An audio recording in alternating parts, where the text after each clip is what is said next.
Shalom, dali ko'y correction sa akong last nga parsha nga gi-share ninyo. Wa ko kabantay ani. I'm very very sorry. I ask my apologize. Nga wrong ang ako ang pag-interpret na sayop ko og basa because it's supposed to be that and the children of Israel dwelt in Shittim and people began to war with the daughters of Moab. You see, this one I missed this line. So I misinterpret the writings. I didn't read it very well. So because on the I followed I followed the second verse, and they invited the people to slaughters of their mighty ones, and they called the people unto sacrifices of their Elohim, and the people did eat and bow down to their Elohim. So it means the children of Israel was bowing down to the God of the it means nga ni bow down sila is ni submit sila sa ways of the how they make this ways of the of Moab. So they submit themselves to this because this is how they believe. So this is why, and the same time, the first verse it was said that the people of Israel who began to commit murder or prostituting with the daughters of Moab. By the way, daughters of Moab, they are really prostituting to them, to the daughters of Moab, the children of Israel. You know, this is why when we attract from the people of the world, kay kono sexy, guapo, you are in the wrong place. Jehovah is angry of that. So this is why we are careful to whom his children to marry, because when you think that you are better, think to Elohim what he said in his word, what he said in the Torah, that don't to marry outside from the faith, is because he knows, Jehovah knows beforehand, before with our thoughts. He's an Elohim. He is a creator of the universe. So it's better you trust him. It's not because that it is for our own good. So if you think that you think good yourself because you love that person, then just wait. Because when you live with this person, the reality comes.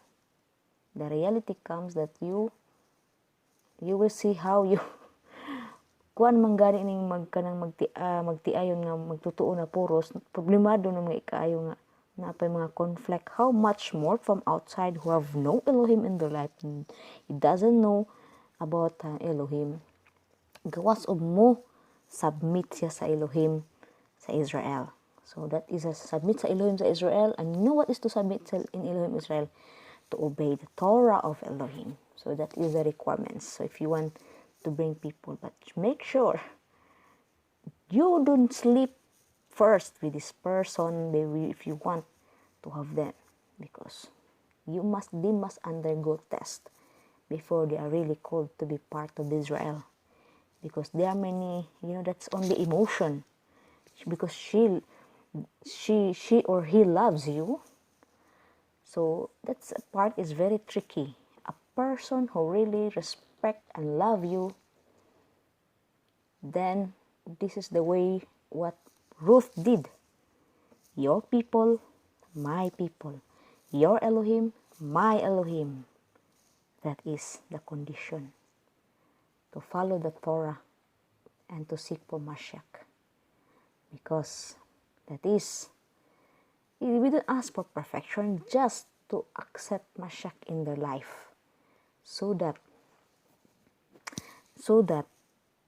naatay harmony, parehas ta goal sa kinabuhi.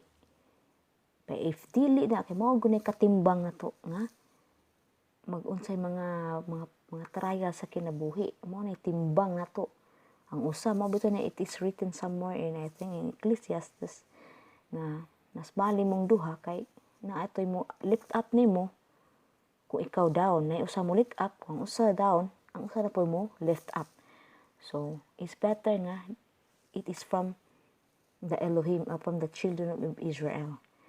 So that is much more better that they are believer than mag-imo pa silang agnihon. Okay, it takes time pa na gyud nga ma-circumcise ilang heart to believe the Elohim of Israel and follow Messiah as you do. O otherwise, kung dili mo sincere imong pagpalo ni Messiah, so ikaw, you go your own ways and you will face the reality when the time to come. So, more na akong ika-share ninyo about when marrying daughters of Moab, daughters or men from the world who has no Mashiach, no Elohim in their life from outside, because you will see the consequences. If you do that and you don't believe the word of Elohim, you don't believe you are a child of Elohim, and you will taste the consequences if you do that. So I just tell you, this is not mine. It is Yehovah who began very, very angry to the children of Israel when they began to prostitute, to whoredom with them. So I hope you take lesson from just one verse from this number 25 from Pinahas, because this is already a big, big impact in the life of every believer, those who want to be called Israel. So I hope na nakuha ninyo kung why we are not allowed to go to other outside from the who don't have Mashiach and follow the Torah of Elohim, because there is a consequence. They have to undergo first the test, because in the Yehudim, for them, because they don't have Mashiach, so for them, what is very sad from the Yehudim is to give up our Mashiach Yeshua. But di man mahimo na, lahi man.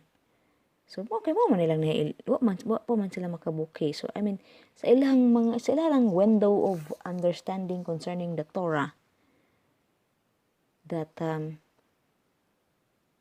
the God, of course, is same God, Israel, but kita mga nabuka naman ta ba sila, blind pa man na sila, veil pa man na silang eyes about na Mashiach. So para nila, ilang una kung gusto magminyo og sa ilang faith, number one ang gibarugan nila ang Elohim. Kaya mao pa man na ilang nasabtan nga you cannot marry if they want to marry a goyim, bitaw na goyim or Gentiles. Then they have to remove their God, Jesus Christ, all this God from the Jesus Christ, as Messiah, because for them, that is idolatry. So it's forbidden for the Yehudim to marry. So you must have to kung unsay ilaha, to the Elohim of Israel, Hashem, for the Yehudim, because wa pa man sila kakita. So this is how they understand ang Torah para nila. Give up your Mashiach, or what you are believing, or Roman Catholic, you give up and to follow them. This is ipag-give up gina nimo. That is very, very serious matter if you give up Messiah in life. And I can show you what is the consequences of putting Mashiach in our life. When we are called, this is oh my gosh, if you read in the book of Hebrews, I think, there is a very consequences to come. That those who trample the sun under our feet. Think about that. Ayaw una-unahan ng mga bati-bati nga feelings diha, because permero na the reality comes when you are together sa katao o kapikas nimo sa imong kinabuhi. And if you are not the same, many things to adjust. For example, myself, him, because before I am a Christian, so I want to share you my experience. Ako Christian pa man ko atong time, and him is already come to the faith. So, mao na condition niya sa ako when I marry him. He told me that you have to, will be the rule of our life. If you will marry me, this is the role we will have in our life. the Torah of Moshe. This is what he said to me. So, but that, I was happy to hear, to read his mga teaching niya, ay akong ipabasa, ana. And I was decided, because I'm happy, when I was small, I was young, I am used na nga magbasa sa ilahang, magbasa na sa mga about Moshe. So, this is why, it was a good thing, i-accept ko niya, because I am willing to follow that rules of Moshe, because I know already before. And Elohim has already prepared my heart to believe. Even I am a Christian, and not the Christian say, don't you need to keep the Torah. It's legalized. So, you're under the law. So, but except I don't care. Under the law, that is your thing. For me, that is the Old Testament is still the Word of God for me. So, this is why that was the condition of my husband not to come to marry him. So, it was gaan kaysa kung pamati nga. Mo to yung condition kay I have no problem. I love Elohim, so I do into submission unto him. And he will guide me because I don't know the time. I'm only just praying that he will guide me. So, that was what happened. So, I hope I know that there are many so-called believer today who compromise, nagminyo og mga daily believer, but I hope nga ilang mga kasagaran mga laki put into submission. So, hinaot ni kuhaan ninyo pagtulunan ning kabayan sa kining verse number 1 sa first verse sa Pinhas concerning the wording of the children of Israel ngadto sa mga daughters of Moabites women. So, if you remember the Parsha Balak, si Balaam, si Balak gusto niyang ipakurs ang Israel. So, if you follow that, ano ka sa story about ni Balak, nakatubitong gikuan sa donkey, gibunalan niya ang donkey ni sulti. So, if you remember that, Balaam is really a wicked prophet nga gusto nga gitabangan niya si Balak, King Balak, para lang mapandol ang mga Israelites. But because Jehovah said that the children of Israel didn't have sin, they are not cursed, so wala pa kahimo og kanang curse si Balaam. So, but that was his advice to Balak nga kuanon ilang i-entice sa mga Moabites ang Israelite para makasala sila.